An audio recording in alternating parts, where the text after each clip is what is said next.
2020. Bonjour Christelle.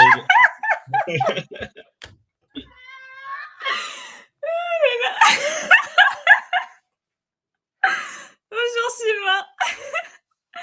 Bonjour Alors Christelle. celle-là, on va pas la couper parce qu'elle était vraiment impec. J'ai juste dit bonjour avant que l'enregistrement commence, d'où mon fou rire de début. Ah OK, d'accord. Ouais, c'est tellement envie de parler du sujet que, dac, tu parti, faux départ. Voilà, pour la petite anecdote, il y a mon compagnon qui une fois a appelé sa sœur et donc bah, voilà, il sort son téléphone, il appuie sur le bouton et il pose le téléphone à son oreille, il fait: «Oui, bonjour, non, non, non, non, non, non, non» et il commence sa tirade parce qu'il faut savoir qu'il est très taquin et donc il était en train de «l'engueuler» entre guillemets gentiment et en fait, il y avait même pas le premier bip qui avait commencé à sonner. Moi, je vois ça, j'étais morte de rire à côté, bah, j'ai fait la même chose. C'est la tête, qui va beaucoup plus vite que le monde réel. L'esprit qui va trop vite. C'est Bah oui, la technologie, ça va pas assez vite, bah alors,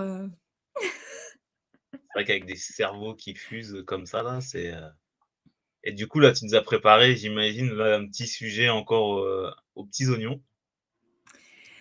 Oui, j'ai envie de dire un petit sujet très pratico-pratique et en même temps très philosophique.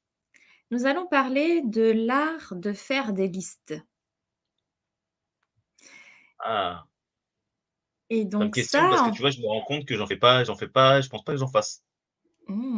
intéressant. En fait, l'art, des listes, ça me vient d'un livre de Dominique Lauraud, qui est une de mes auteurs, vraiment préférées, qui a, décidé il y a plus de 30-40 ans maintenant d'immigrer au Japon parce qu'elle était fascinée par le minimalisme, cet art de vivre, épuré, sacré avec les rituels japonais et cetera et elle a écrit donc plein de livres sur l'art, de se simplifier le quotidien et d'avoir une vie vraiment, au cœur de l'essentiel et aller chercher en fait les plaisirs de la vie dans toutes les petites choses simples du quotidien, comme savourer, sa tasse de thé, regarder, le vent qui fait bouger les feuilles des arbres et vraiment toute une philosophie, très simple, très belle, épurée de la vie. Et donc cette, autrice, elle nous parle de l'art des listes et j'ai envie de commencer en lisant un petit bout de son livre parce que vraiment je trouve ça inspirant. Donc voilà, je vais lire ce petit bout et tu me diras, ce que tu en penses après. Ça marche. Donc notre vie, ce sont les heures que nous possédons. Comment les utilisons-nous? Les listes font gagner du temps. Elles sont en quelque sorte des condensateurs de temps, bien pratiques quand nous nous sentons dépassés par tout ce que nous devons faire ou désirons faire. Les charmes de l'imprévu, de l'impromptu, cela existe, mais bien souvent, il faut être organisé pour jouir pleinement de son temps et mettre à profit les multiples possibilités qui s'offrent à nous. À noter, ce que l'on gagne et ce que l'on dépense permet d'opérer des ajustements, de réduire les dépenses qui ne nous apportent pas de valeur. De même, noter ce que l'on a à faire permet plus d'organisation et de choix de conscience.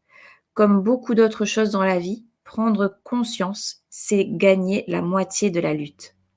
Nous griffonnons n'importe où, tout au long de la journée, au fur et à mesure de nos besoins, mille et un petits riens qui que notre rythme de vie effréné nous force à régler. Ces petits mementos soulagent, on n'a plus à se souvenir d'eux, on coche les choses accomplies et ces petites cases cochées nous renvoient en retour la satisfaction du devoir accompli. Pour ceux qui travaillent, bien sûr, notez par priorité les tâches à réaliser dans la journée où la semaine constitue un moyen efficace de mieux rentabiliser le temps. Faire des listes de ces tâches en début de journée, on le sait, aide à avancer de manière plus rentable. Chaque minute, des idées, des intentions surgissent de notre esprit, qui encombrent notre mémoire. Ce fond permanent de préoccupation qui crée une légère angoisse qui dégrade notre qualité de vie. Pour éviter de disjoncter, il est essentiel, surtout au travail, de tirer ce qui est important et le reste. Quand vous ouvrez vos emails, ne pensez pas au suivant, ne passez au suivant que lorsque vous avez répondu au premier ou que vous l'aurez jeté. Faites une liste d'actions à accomplir et cochez au fur et à mesure, même s'il s'agit de repassage ou de faire les ongles. Ne jetez rien au quotidien. Ne remettez rien, au lendemain. Outre le stress que produit toujours le fait de ne pas s'atteler à ce que l'on sait devoir accomplir, reporter à plus tard représente une fuite qui mène à l'échec. À l'inverse, se débarrasser d'une corvée est le meilleur moyen de l'oublier. Mieux, une sensation d'avoir surmonté une difficulté est un bon stimulant pour le moral. Si c'est l'ennui qui vous bloque, commencez par faire ce qui vous déplaît le plus. Si c'est l'ampleur de la tâche, fragmentez celle-ci. Savoir que l'on a le contrôle de son temps apporte un allègement, un vrai soulagement. On se rassure, rien ne nous échappera. Se composer une liste à faire, de choses à faire, c'est en quelque sorte déclarer officiellement toutes les tâches que l'on se donne à accomplir. Et les noter étape à étape aide. Plusieurs petites tâches sont moins impressionnantes psychologiquement qu'une grosse. Voilà l'un des atouts des listes.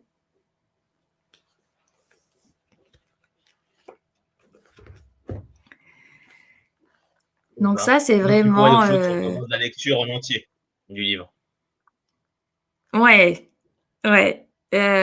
Ça peut être, long dans le sens où c'est très descriptif. C'est vraiment un livre pratico-pratique où elle liste l'ensemble des listes que l'on peut faire. C'est vraiment un rassemblé de listes à faire et il y en a vraiment énormément, en fait et ce qui est beau dans l'art des listes, c'est ce côté où, c'est un peu comme faire du journaling. Du journaling, on peut se dire que, je vais pas le Quoi le faire journaling? parce qu'il faut être ouais, du journaling. C'est quoi? Je connais pas ça. Le journaling, bah, c'est, comme tenir un cahier intime, un journal Ah intime. OK. C'est que tous les jours, on va venir y noter nos pensées, notre ressenti, ce qu'on a accompli, vraiment un ré une retranscription de ce qu'on a fait au quotidien et ça, en fait, selon nous, nos croyances, et cetera, on peut se dire que, bah, il faut un talent pour écrire, à quoi ça va me servir, ou enfin voilà, on peut avoir des résistances à aller se mettre à faire du journaling et là, ce que j'aime avec cette approche de l'art des listes, c'est qu'on a juste à lister comme on ferait une liste de courses, tout de notre vie et elle explique qu'en fait, les Japonais, pour eux, au bout de 10 ans, ce cahier de listes et ben, c'est un véritable cadeau, un véritable livre de transmission à nos proches et au monde. Parce qu'au bout de 10 ans d'un cahier rempli de listes, en fait, c'est vraiment l'art de découvrir la personne sous toutes ses formes. Qu'est-ce qu'elle a noté? Qu'est-ce qu'elle a accompli? Qu'est-ce qu'elle a à quoi elle a pensé? Et cetera et ça de manière très simple, très épurée. En fait, on reste dans cet art de l'essentiel, de juste, faire des tirets, des bullet points et de noter vraiment l'essentiel de tout un tas de choses au quotidien et ça va vraiment, en détail. C'est-à-dire qu'on peut aller lister, bah, tout ce qu'on a dans notre maison et les classer par catégorie. Tous les livres que j'ai, tous les vêtements que j'ai, tous les meubles, toutes les activités que je réalise au quotidien, et également, bah, tout ce que je ne souhaite pas faire, tout ce que je ne veux pas dans ma vie, tout ce que je veux. vraiment aller, dans ce niveau de détail, de liste et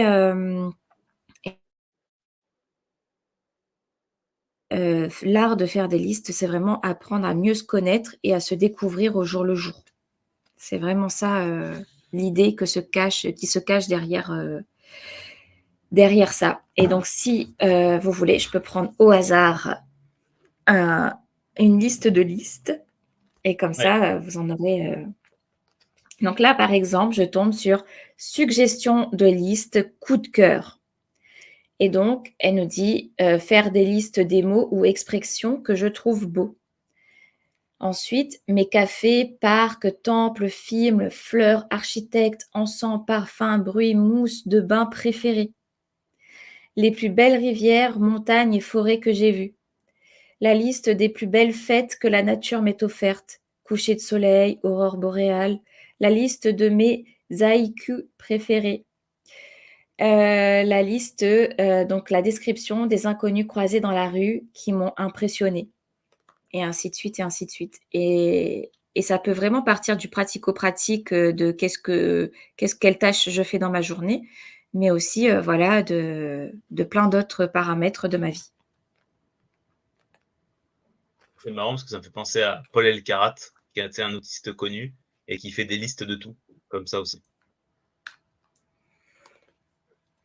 Et bah, c'est exactement ça, c'est vraiment ça, l'idée, en fait, c'est d'aller, mieux apprendre à se connaître et plus qu'à aller, écrire un livre entre guillemets, bah, là on se pose juste des questions de, bah, qu'est-ce que j'aime le plus, aujourd'hui ou de qu'est-ce qui m'a marqué dans ma vie et cetera et d'aller faire ces listes en fait et d'aller les nous alimenter, les nourrir régulièrement pour, les étoffer et ce qui fait qu'effectivement à la f au bout d'1 an, 2 ans, 3 ans, quand on revient lire ça, et ben, on prend conscience au final de la richesse de notre vie, voire même de la richesse, de notre personnalité et en même temps, bah, c'est un outil de transmission pour nos enfants et autres qui auront envie d'aller découvrir un peu, tout ce qui nous passionnait ou pas, parce qu'on peut aussi faire la liste de ce qui nous intéresse pas.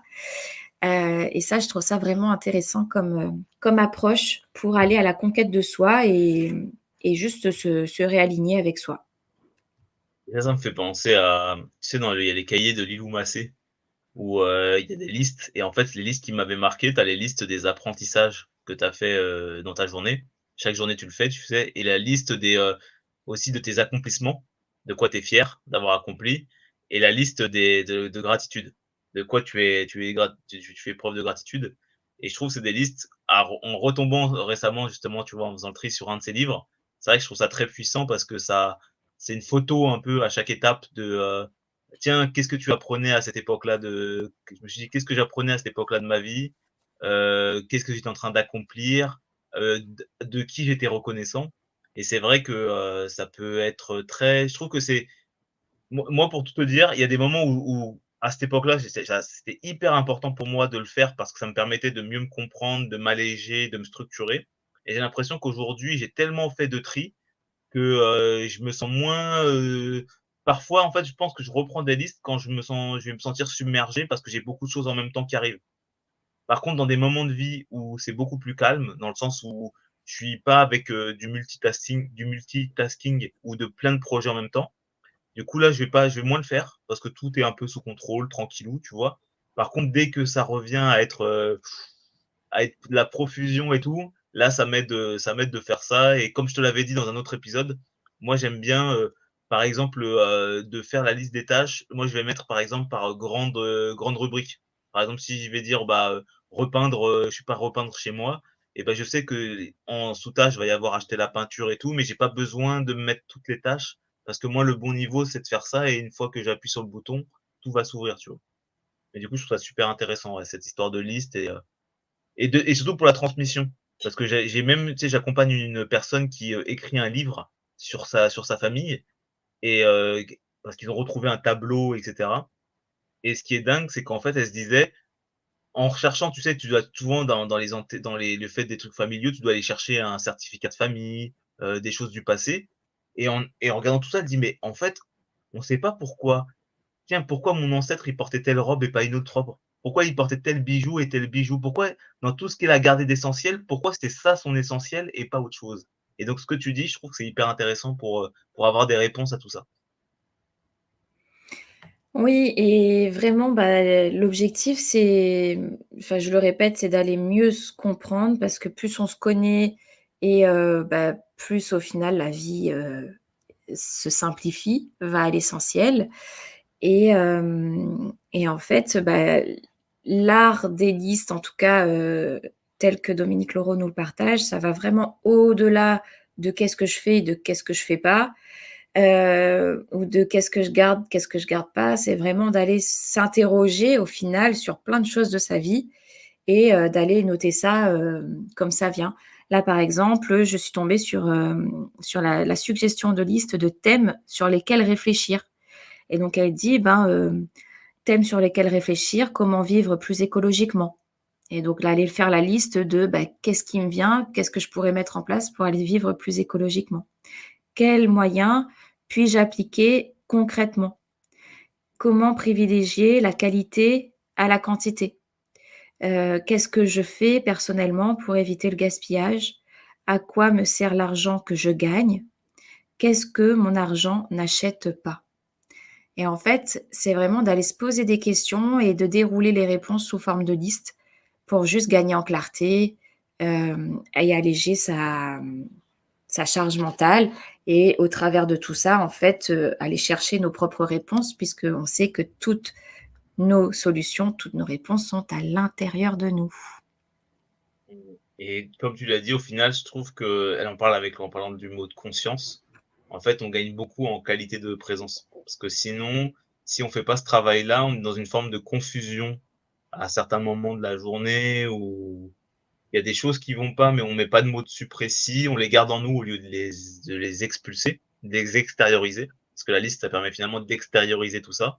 Et que du coup, le fait de les extérioriser, de bien les nommer, de savoir toutes ces choses, ça permet vraiment après d'être allégé, de faire le vide et du coup d'être une qualité de présence qui est hyper cool pour profiter, comme tu l'as dit, des petites feuilles qui, dans les arbres qui peuvent bouger, etc. Ou pour profiter d'une dialogue avec la personne en face, où on peut être pleinement présent à ce qu'elle nous dit, parce que nous, on se connaît bien, donc on n'a pas besoin de réfléchir à 100 000. Tu sais, des fois, tu réfléchis un peu à ce que tu as envie de dire quand l'autre te parle, parce que tu te dis, tu essayes de trouver un peu les bons mots parce que tu as peur d'être pris au dépourvu.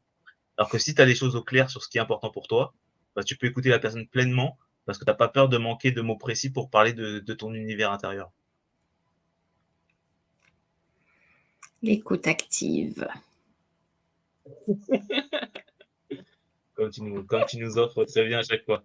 Comme là, quand j'ai fait mon gros monologue, tu as dit merci beaucoup. Ça, j'ai une anecdote, j'avais adoré. C'était dans une entreprise, et il y a une personne qui commence à me faire à parler beaucoup, beaucoup, beaucoup, beaucoup, beaucoup. Et à la fin, il fait de toute façon, la parole est d'argent et le silence est d'or.